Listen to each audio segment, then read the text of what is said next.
नमस्ते दोस्तों, आज के इस एक्सप्लेनर में आपका स्वागत है। आज हम एक ऐसी सिचुएशन को डिकोड करने वाले हैं जो गणित के हिसाब से बिल्कुल नामुमकिन लगती है। जी हाँ, हम बात कर रहे हैं अमेरिका के हाउसिंग मार्केट की, जो इस वक्त एक बहुत ही अजीब दौर से गुजर रहा है।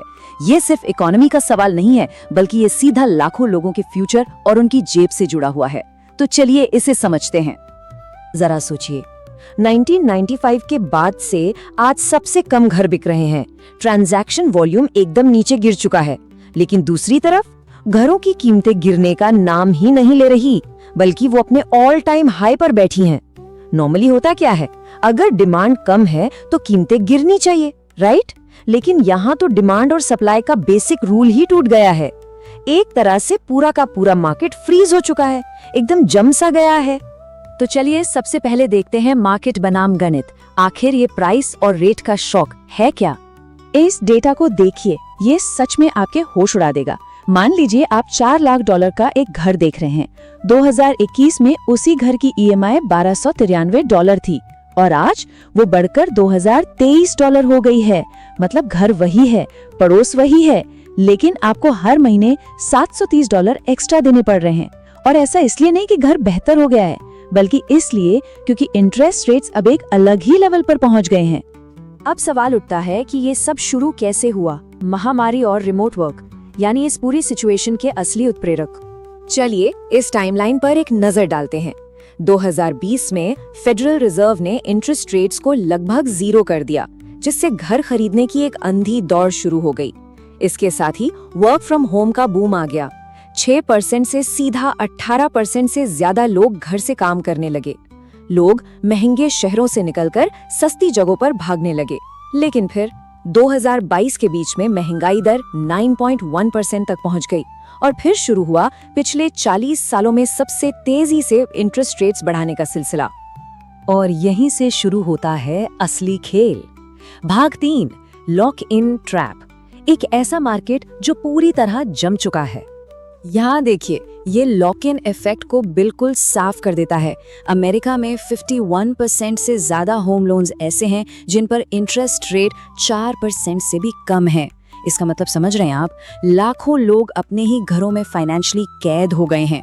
पुरानी सस्ती दरों को छोड़कर आज के महंगी दरों पर लोन लेना इतना भारी पड़ रहा है कि लोग चाहकर भी अपना घर बेच नहीं पा रहे हैं।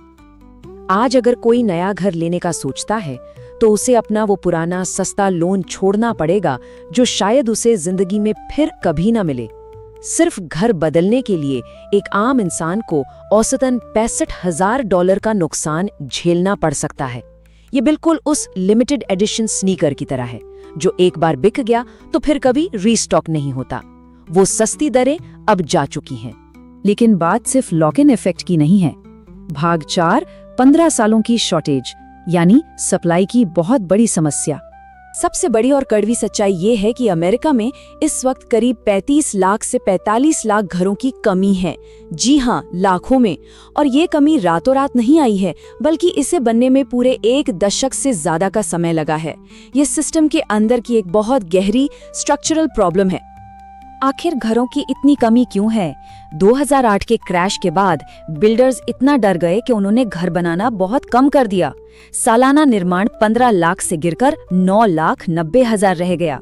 इसके अलावा जो छोटे स्टार्टर होम्स होते थे, वो तो मार्केट से मानो गायब ही हो गए।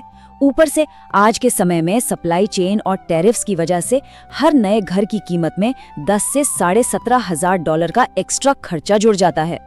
तो क्या हिस्ट्री खुद को रिपीट कर रही है? भाग 5, क्या ये फिर से 2008 है और आज स्थिति अलग क्यों है? अगर आप डर रहे हैं कि मार्केट क्रैश होने वाला है, तो इन आंकड़ों को देखिए। ये बिल्कुल 2008 नहीं है। 2008 में प्रॉब्लम ये थी कि बिना सोचे समझे खराब क्रेडिट वालों को लोन बांट दिए गए थे। लेकिन आज सब प्राइम लेंडिंग 21% से गिरकर सिर्फ 4% रह गई है। आज लोगों के पास घरों की बहुत अच्छी इक्विटी है और वो आर्थिक रूप से मजबूत हैं। असली प्रॉब्लम ये नहीं है कि लोग लोन नहीं चुका पा रहे, बल्कि प्रॉब्लम ये है कि नए लोग मार्केट में एंट्री ही नहीं कर पा रहे हैं। तो ऐसे में हमें क्या करना चाहिए? भाग 6, सही वित्तीय फैसले लेना, आगे का गणित।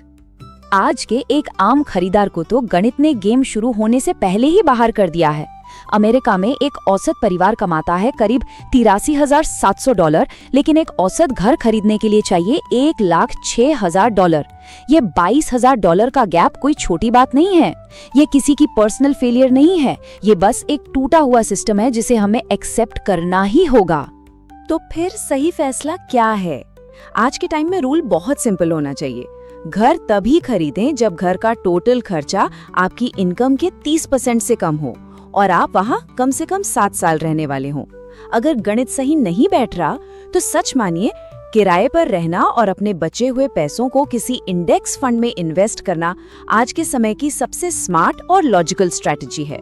तो इस एक्सप्लेनर को खत्म करते हुए एक बहुत बड़ा सवाल हमारे सामने आता है, क्या आने वाले समय में लोग सिर्फ घर खरीदने की जिद छोड़कर किराए पर रहने और इन्वेस्ट करने जैसी स्मार्ट स्ट्रैटेजी अपनाएंगे, या फिर वो इस जमे हुए मार्केट के धीरे धीरे पिघलने का इंतजार करते रहेंगे?